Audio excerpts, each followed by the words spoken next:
that this would remove a systemic barrier and allow more Indigenous people to have a voice at senior decision-making tables. There is a need to break down systemic barriers. We must take concrete action rather than being satisfied with superficial measures. That's the voice of Birju Dattani. And if the name isn't familiar, you might have heard of him because he's been in the news after his recent appointment to be the new head of Canada's Human Rights Commission. But the appointment's become tainted by controversy. The audio came from a webinar when he was Human Rights Commissioner in the Yukon until the fall of 2023, when he took a job at Centennial College in Toronto. Dattani was born in Calgary.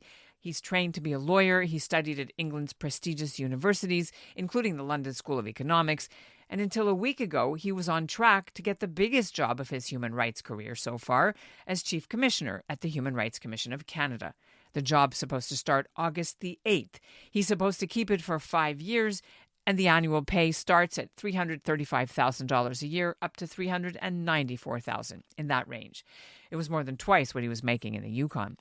But now the Justice Department, which has appointed him, has now put him under investigation. They had to, after somebody inside the research department of the Center for Israel and Jewish Affairs started digging into Dattani's background and found troubling anti-Semitic and anti-Israel social media posts and associations with Islamic terrorists and anti-Israel supporters dating back a decade ago.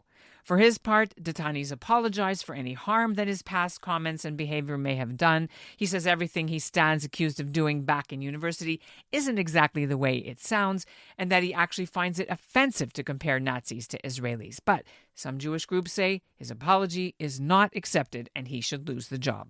So there was never really a meaningful acknowledgement that he did bad, he thought bad. He's now evolved to a place where he recognizes why that's wrong and pledges to do good. I'm Ellen Besner, and this is what Jewish Canada sounds like for Wednesday, July 3rd, 2024. Welcome to the CJN Daily, a podcast of the Canadian Jewish News.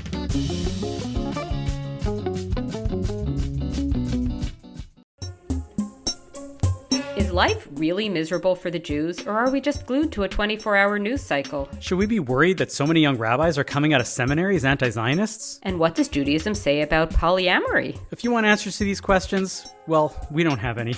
But we do love asking them. Each week, tune into Bonjour Chai to hear debates and hot takes by me, Avi Feingold, and me, Phoebe Maltz-Bovey, as we sit down with pundits, rabbis, and scholars to talk about the most pressing issues facing Jews in Canada and around the world. Listen and subscribe to Bonjour Chai at thecjn.ca/bonjour or wherever you get your podcasts. The Canadian Human Rights Commission is supposed to investigate complaints about discrimination by federal government departments and agencies and crown corporations and banks and airlines and telecom companies. And if they can't settle the complaints, they get elevated to the Canadian Human Rights Tribunal, which has the power to rule and issue damages or remedies. In the late 1990s, for example, Holocaust denier Ernst Zundel was brought before the commission because his website promoted hate against Jews. He was found guilty and deported back to his native Germany, where he died. The CJN has reached out to Birju Dattani for comment, but we haven't received a reply. His supporters, including a national Muslim Canadian group, say this is all a witch hunt and that his human rights record is impeccable. But here's some of what CIJA and other media reports allege about Dattani. That a decade ago in England, he tweeted using his middle name, Mujahid Dattani, and they found that he liked or retweeted posts that showed support for anti-Israel activists, that he once took part in a protest rally outside the Israeli embassy in London where chants were heard of Zionism is terrorism, that he participated in a panel with a known Islamic terrorist, that he shared an article where an author compared Israelis to Nazis, and on and on. And it's also come to light that he studied terrorism as a successful strategy. With the Canadian Human Rights Commission poised to take on a more important role in Canada with expanded powers to help tackle online hate, including anti-Semitism and Holocaust denial, Jewish groups say it matters who the person is who fills this job. To find out more and why Jewish leaders won't meet with Dattani, I'm joined by Shimon Koffler Fogel, CEO of the Center for Israel and Jewish Affairs. He's in Ottawa. So I wanted to know where it stands, what's the latest developments? So we conveyed our concerns to Virani, I think sometime last week. He, to his credit, was very seized with the issue, very alarmed, did not take a defensive posture, immediately acknowledged what was self-evident, but he could have fluffed off, which is that clearly they didn't do adequate due diligence in the vetting process. But it was not, he assured us, and I believe him, a case of having been aware of it and then dismissive of it. So we can criticize the government for yet another example of shoddy due diligence. But once he became aware of it, he was determined to address it full on. I think that their hope was that through some discussion, maybe even directly with him, we would be able to find a path towards allowing this to go forward. We set out in a variety of different ways what we had to hear in order to reduce our concerns or increase our confidence. He was independent of us, before we spoke to him. There were a series of questions posted to him. And here's the thing, Ellen, that I am sure you have observed in similar situations in the past. There is a pattern that these people use. And it's quite remarkable how it falls exactly, those 5 or 7 stages of grief or whatever. It starts with denial and what have you, and until it comes to acceptance. But these guys seem to have a set pattern. So the first thing he did is deny. I didn't say anything, I didn't do anything or whatever. Then it was, oh, okay, so yes, I was at the same conference, but I didn't say those things. I go to lots of conferences. Then I'm really sorry if people found stuff hurtful. But at no point is it ownership of having done something wrong, having said something wrong, there being something wrong with associating with people who characterize Jews as Nazis and Israel as the Nazi state, or who promote apartheid, or who support BDS, or who reject the CIJA definition of anti-Semitism. And on the basis of that, our own conclusions, and it's not just us, I think that the broad Jewish community and the organizations that it supports, including us, but not just us. So we issued a statement with Wiesenthal. B'nai Brith either did or is going to issue one. There is pretty much a consensus that this position requires somebody who provides the Jewish community with more confidence than he's able to offer. And that given the context or the backdrop against which the Canadian Human Rights Commission is going to be adjudicating things, including online harms and hate, that the process could not support somebody that didn't have impeccable credentials. So, the NCCM may describe it as a witch hunt, but, when people like David Lametti, independently and in an unsolicited way, publicly voice deep concern and suggest that the appointment has to be rescinded, then you know that this isn't some platform on which petty political parochial issues are being played out.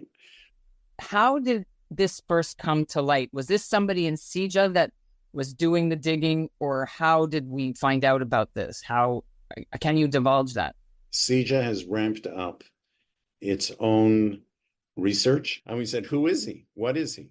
And lo and behold, we found out some stuff that prompted us to do more digging, and we reached out to contacts in the UK who were able to provide some additional information.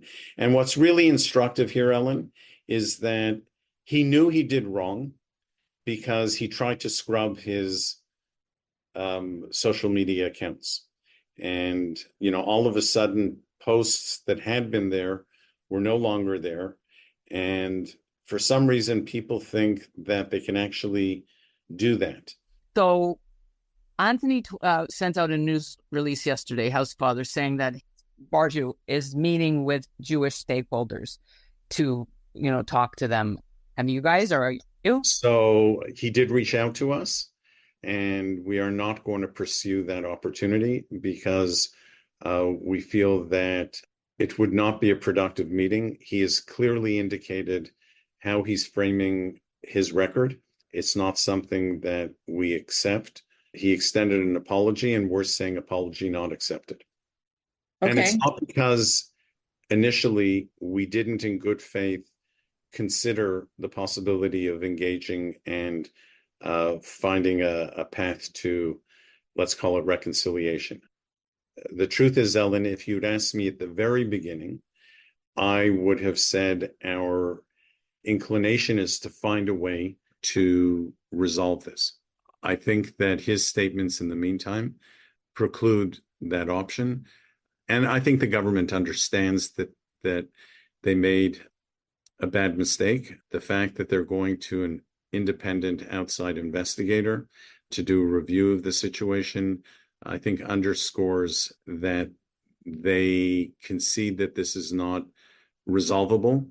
And I think that they want some insulation from the decision. So if he doesn't withdraw his name, I think it will end up with the government pointing to an independent investigator who says it's probably best for him not to be appointed.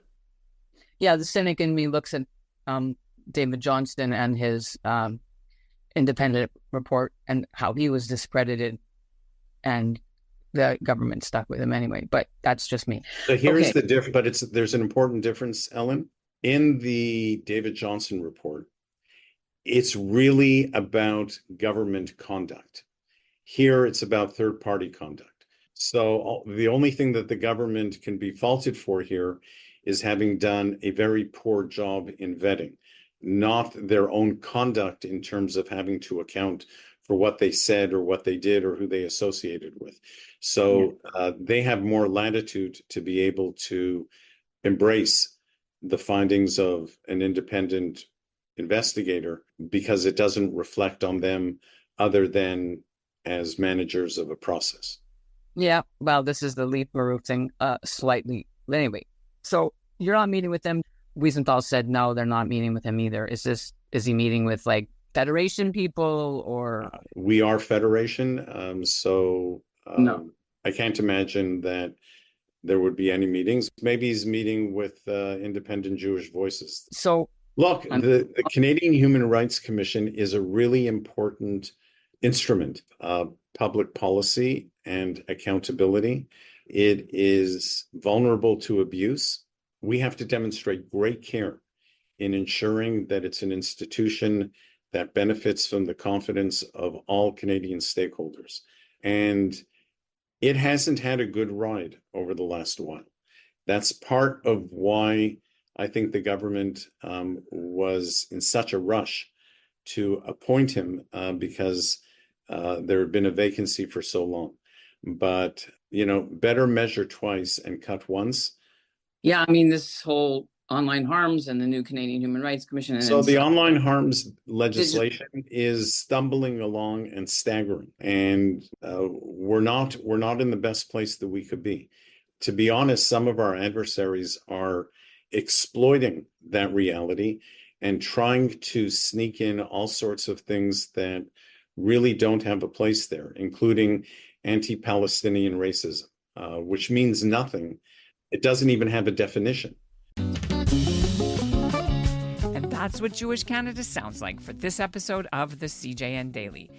CIJA has started a letter-writing campaign to get the Jewish community and allies to send their thoughts on the Dattani story to the Justice Minister and to Prime Minister Trudeau, and officials say they've already sent over 10,000 emails. B'nai Brith and the Canadian Friends of Simon Wiesenthal have also issued statements condemning Dattani's appointment, calling for the job to be cancelled. They say it's essential that anybody running the Human Rights Commission display Canadian values. And Wiesenthal's center says it's another example of how badly Ottawa vets candidates, just like when they hired the virulent anti-Semite and Israel hater Leith Marouf to teach anti-racism, claiming they hadn't vetted his social media posts. The Daily is produced by Zachary Judah Kaufman. Our executive producer is Michael Freeman, and our music is by Dov Beck-Levine. Check out the links in our show notes for more on this developing story. And thanks for listening to the CJN Daily.